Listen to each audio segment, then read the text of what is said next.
A wildfire rips through Northern California, and CAL FIRE says it's pretty much destroyed the town of Paradise just east of Chico.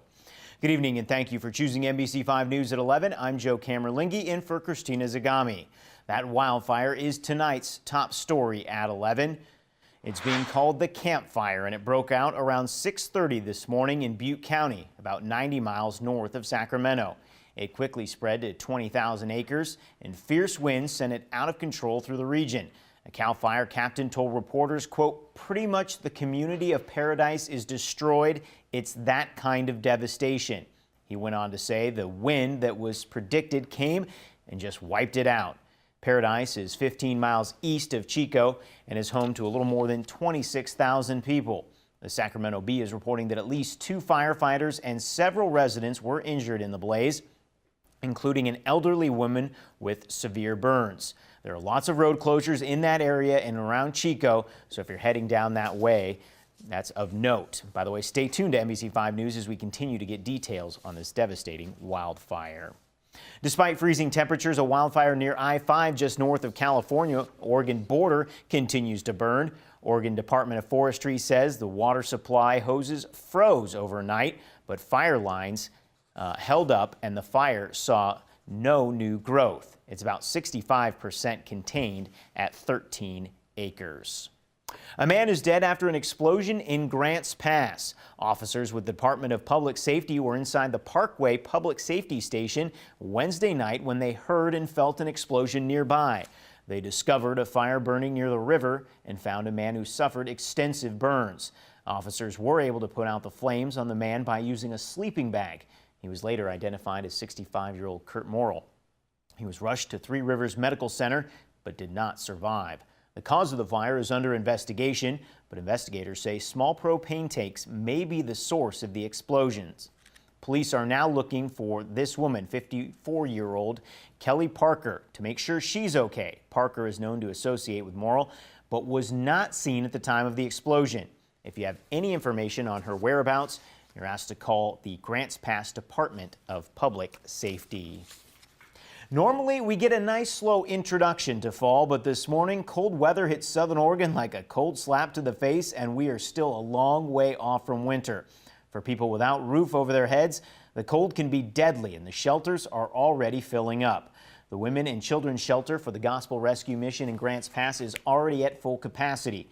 The shelter, providing a temporary place to stay for homeless women and children, already have 55 women and children in total, when they only had 12 people there over the summer. They say they see this pattern every year when the temperatures drop. We are full, and it's sad that I can't offer a room to just everybody. Other shelters in the area say they are all familiar with this as well.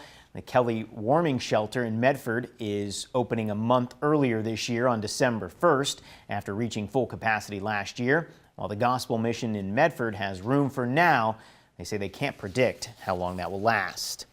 A ribbon cutting will be held Friday to mark the opening of a new Klamath Falls Gospel Mission. The $2.7 million facility features a men's dorm, a women's dorm, and a kitchen and chapel area. The old Gospel Mission has been operating out of the building on Walnut Street for the past 60 years.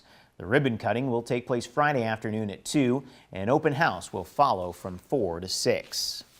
With bitterly cold temperatures, it's tempting to warm up your car in the morning before you get in, but Medford police are warning drivers don't take your eyes off your car. Police say they see a spike in auto thefts this time of year, and leaving a car running to defrost the windows is a major draw for would-be thieves. Anything, it's opportunity.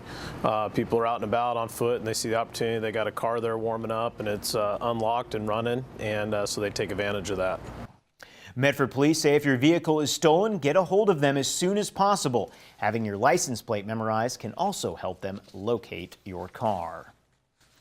So the chilly mornings here to stay. NBC5 Chief Meteorologist Adam Kolpak is joining us live with a first look at the forecast. Hey Adam, how about those cold temperatures? Yeah, Joe, they're going to be around right through the weekend. As you can see, we've got chilly temperatures right now, 37 in Medford, 32 for Roseburg. We have 23 for Klamath Falls, 33 for Doris, and 16 for Alturas. It's locally warmer around Ashland because the winds are out of the east and southeast. Also, you can see some local warming from offshore flow around Brookings in the 60s at 64. Visibility is 7 miles in Roseburg. That visibility will be going down with more areas of low clouds and fog. And the wind out of the northeast at 13 for Brookings, northeast at 12 for Crescent City, out of the northeast at 7 for Medford. Those areas of low clouds will be filling in over parts of the coastal areas and also into Douglas County. For us here in Medford, another chilly night ahead with lows in the 20s and 30s. But we have more sunshine for Friday. I'll have the full details in just a bit. Back to you, Joe. All right, thank you. Adam, NBC5 is your place for weather. You can find the latest forecast anytime on our website, KOBI5.com, or on our KOBI TV NBC5 Facebook page. It's been about 24 hours since the latest mass shooting, this time in California, about 40 miles west of Los Angeles. Police say an ex-Marine walked into a bar and grill and opened fire, killing 12, including a sheriff's deputy, before turning the gun on himself. Jay Gray has the story from Thousand Oaks, California. Nightfall, but still no relief from the attack that's gutted this community. I feel bad for the families and that they have to go through that, and then our whole borderline family has to go through that. It's just so sad. Investigators continue to search for evidence inside the Borderline Bar and Grill, a place that hours before the attack was filled with students like every Wednesday. We dropped and we heard the gunshots. A lot of gunshots. Fired, investigators say, by Ian David Long, a 28-year-old Marine veteran who served in Afghanistan, armed with a pistol and smoke canisters, according to those inside the club, firing dozens of rounds, killing at least 12, more than 100 inside, scrambling to escape. Our friends got the bar stools and they started slamming it against the window so we could get out. As Sergeant Ron Helis, the first officer on the scene, rushed in. He's not going to wait, he's not going to hesitate, and you can't describe it as anything other than totally heroic. Helis died from wounds suffered during a gun battle with the suspect. The 29-year veteran, a year away from retirement, leaves behind a wife and son. Jason Kaufman lost his son Cody in the attack. Oh, son, I love you so much. Oh, Heavenly Father, just please be with him. Also confirmed among the dead, Elena Housley, 18, Justin Meek, 23, and Sean Adler, who leaves behind a wife and 2 sons. There's a lot of emotions. I don't really know what to feel. This community numb in the wake of our country's latest massacre.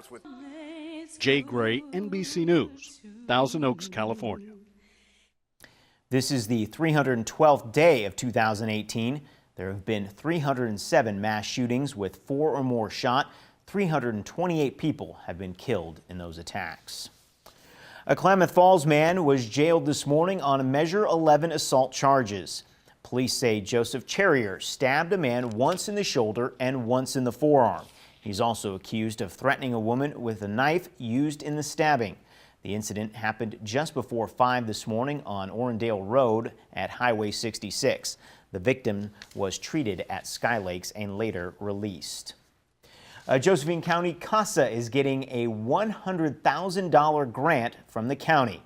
CASAs, or court-appointed special advocates, help children who are in the court system because of abuse or neglect and advocate for their best interest. The organization says the grant money will be a big help for the 400-plus kids who need help every year. Coming up on NBC5 News at 11, with Attorney General Jeff Sessions stepping down, protesters in the Rogue Valley are stepping up to show their displeasure with the Trump administration. But first, another cougar sighting in Ashland, and this one near a school. We'll let you know what authorities are doing to keep people safe. Plus, NBC5 Chief Meteorologist Adam Kolpak will have your full weather forecast when NBC5 News at 11 continues. Stay with us. Numerous cougar sightings in Ashland have been reported over the last couple of weeks, with another one last night that's prompting police to issue another warning. Last night's sighting was by Bellevue Elementary. Last week, a deer was found dead in that same area, possibly killed by a mountain lion. APD says it understands the concerns and is planning on releasing a map of cougar sightings within the next couple of days. The department says the map will be constantly updated to give people an idea about the big cat's movements. We want to provide as timely information as possible about where the cats have been seen, and we're going to try to make it not just cats but also bears and even if deer carcasses that are attributable to cats. Ashland police are working closely with Oregon Department of Fish and Wildlife to track the whereabouts of local cougars. If you see a big cat, do not run, they say. Make yourself appear large and yell to try to frighten the animal away. Meanwhile, over in Klamath Falls, Oregon Tech has put out an advisory that a mountain lion was spotted near campus earlier this week. The cougar was sighted in some bushes near Plum Ridge Nursing Home on Tuesday. The area where the cougar was seen isn't far from Sky Lakes Medical Center and Oregon Tech. We told our students to try to be careful if they're walking at night, walk in groups, things like that, and be very aware of their surroundings. The Oregon Department of Fish and Wildlife estimates there are about 6,000 mountain lions in the state. The Klamath tribes announced today they're dropping a lawsuit against the Bureau of Reclamation. The tribes filed the suit last spring, claiming the Bureau wasn't doing enough to protect endangered suckers. The case was moved from California to an Oregon venue in July. The tribes say not enough water is being left in Upper Klamath Lake to protect Lost River and short-nosed suckers. In a statement issued today, the tribes say a new biological opinion scheduled for release in April offers the fastest way to improve fish survival. Beyond the Northwest, with Attorney General Jeff Sessions forced out by President Trump, there's a new man overseeing the Justice Department and the Russia probe. That's raising questions about what this could mean for Special Counsel Robert Mueller's investigation. The new man in charge is Matthew Whitaker, a former conservative TV analyst who once laid out a blueprint for undermining Special Counsel Robert Mueller. Since some in Congress are calling for the acting Attorney General to recuse himself as President Trump considers a permanent replacement. Meanwhile, here in the Rogue Valley, people are not happy about this shakeup either. People started gathering at Vogel Plaza just before 5 tonight to protest Attorney General Jeff Sessions' resignation. This rally is just one of hundreds going on around the country tonight. Sessions' resignation apparently came at the president's request, and people we spoke with say they're worried that the investigation by Special Counsel Robert Mueller will end. So I do think that it's important to Southern Oregon. We want the truth. We want a president that we can trust and believe, and not so much dishonesty. Sessions is stepping down after more than a year of criticism by the president for recusing himself originally from the Russia investigation. Meanwhile, the president's administration is saying they are pleased about the appointment, and Whitaker will, quote, serve the country well. Another hot-button political item, immigration and the Central American migrant caravan. It is stopped in Mexico City right now. Mexican officials say there are more than 4,800 people registered for the shelter at a sports complex in the capital. More than 1,700 are under 18 years old. The group has asked for buses to transport them, saying it is too cold and dangerous to continue walking and hitchhiking. The Mexican government said most of the migrants have refused offers to stay in Mexico, and only a small number have agreed to return to their home countries. Many said they were determined to go to the U.S. in hope of securing a better life for themselves and their children. Mexico City is more than 600 miles from the nearest U.S. border crossing at McAllen, Texas. When we come back, part 4 of exclusive stories from the Southern Oregon Honor Flight. This time we meet the most senior member of the group. Stay with us.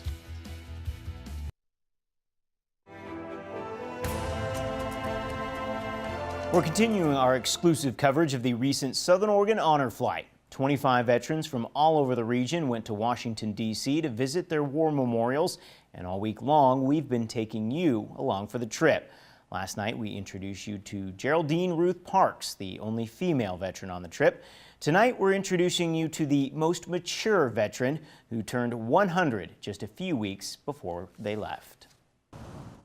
Remember, if you missed any of the stories we've aired this week or want to watch them again, you can head to KOBI5.com right now and click the Honor Flight tab. And be sure to tune in tomorrow during NBC5 News at 6 as we document the trip home, which is chock full of even more surprises. And don't forget to wake up with NBC5 News at sunrise tomorrow morning at 5:30. The Sunrise team will get your day started with a rundown of everything that happened in your world overnight. And as we head to break, here's a look at what's coming up on The Tonight Show with Jimmy Fallon. Finally tonight, 2 deputies in Colorado were being chased yesterday, but they were laughing the whole time. The 2 deputies were finishing a call when they spotted a large wild turkey. As they were walking back to their vehicles, one of them decided to put out a turkey call. Bad idea, which seemed to attract the real bird. So as the deputies kept walking, the tom turkey kept following. The big bird aggressively chased them down a driveway, across a street, and right up to their patrol cars, and he was gobbling the whole way. While the deputies were unharmed, they do want to remind people that wild turkeys have sharp beaks and claws that can inflict serious injuries, and apparently you don't put out a call to that turkey right there. Deputies chased into their car by their turkey. That's classic stuff. He doesn't clown around. Nope, he does not. All right, thanks for joining us. We'll see you tomorrow night at 11.